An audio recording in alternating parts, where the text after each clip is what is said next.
जय माँ ललिता, जय गुरुदेव। जीवन में कई बार ऐसी समस्याएं आती हैं जिनके लिए आप चाहे कितनी भी किताबें पढ़ लें, पर आपको निजी एक्सपीरियंसेस से ही लर्निंग मिलती है। तो ऐसे ही मैं कुछ टॉपिक मैंने नोट डाउन करे हैं या हेडिंग्स नोट डाउन करी हैं जिन जिन चीज़ों को मैंने अपनाकर अपनी लाइफ में टॉक्सिसिटी को काफ़ी हद तक कम कर लिया है। ऐसा नहीं कि वो मुझे इमोशनली अब बॉदर नहीं करती हैं, पर इंटेंसिटी की बात करें तो पहले जितना मैं किसी चीज़ से परेशान हो जाती थी, अब उसकी इंटेंसिटी में काफ़ी फ़र्क आया है।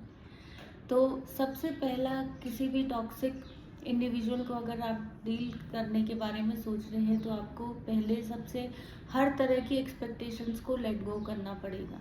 वो क्या डिसीजन ले रहे हैं, क्या करते हैं, क्या नहीं करते हैं, आपके बारे में कितना सोचते हैं, आपके बुरा सोचते हैं।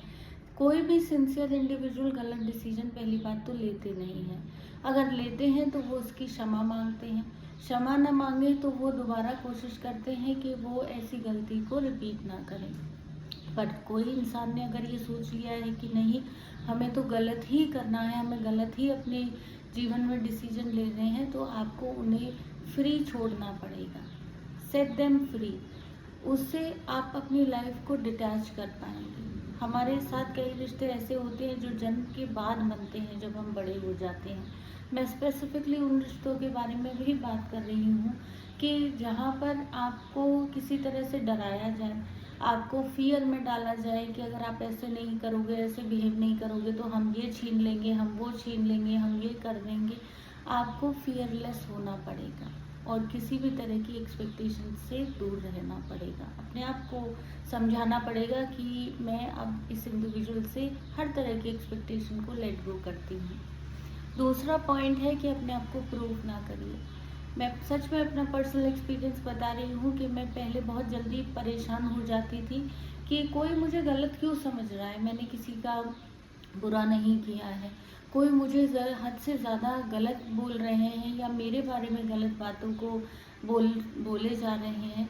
तो बाद में मुझे समझ में आया कि उनकी इनसिक्योरिटी की स्टोरी ज़्यादा इम्पॉर्टेंट है रखनी रेदर देन मेरी अच्छाई रखने से, क्योंकि इससे शायद कुछ लोगों को वैल्यू मिलती है, इससे शायद कुछ लोगों को विक्टिम होने का एक सबूत मिलता है। तो इसीलिए आप अपने आप को एक्सप्लेन मत करिए, आप अपने आप को वो नहीं करिए कि मैं गलत नहीं हूँ। कई बार ऐसा होता है कि जब सामने वाला अपनी इंटेंसिटी बढ़ाता रहता है आपको गलत प्रूव करने की, तो आप पहले समझाते हैं, फिर आप धीरे धीरे एग्रेसिव भी हो जाते हैं, आप गुस्से में बोलने लगते हैं। पर आपको ये समझना है कि उनकी इनसिक्योरिटी ज़्यादा मैटर करती है रेदर देन योर वैल्यू या योर अच्छाई। अगला है कि अपने जीवन का लक्ष्य बनाइए जो कि इंसान ना हो।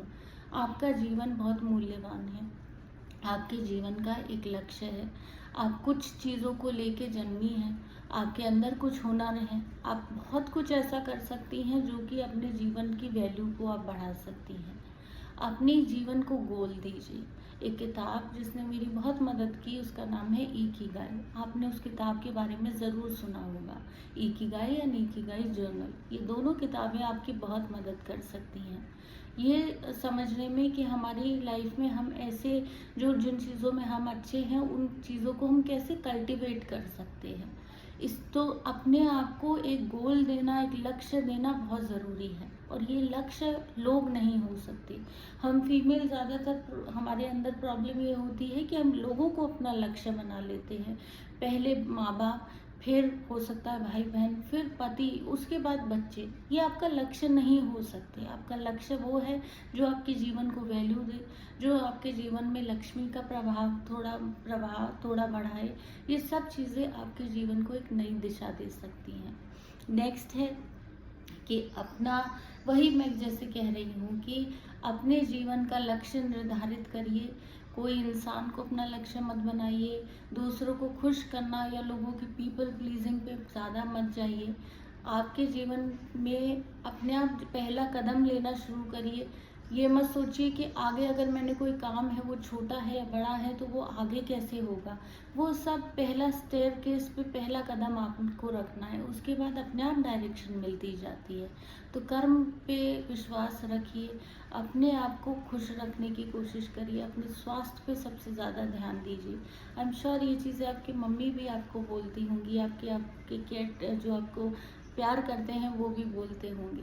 पर ये मेरा पर्सनल एक्सपीरियंस है जो मैंने 13-14 साल बाद सीखा। तो मैं चाहती हूँ कि आप इस चीज़ को अपने जीवन में जल्दी से जल्दी लाएं।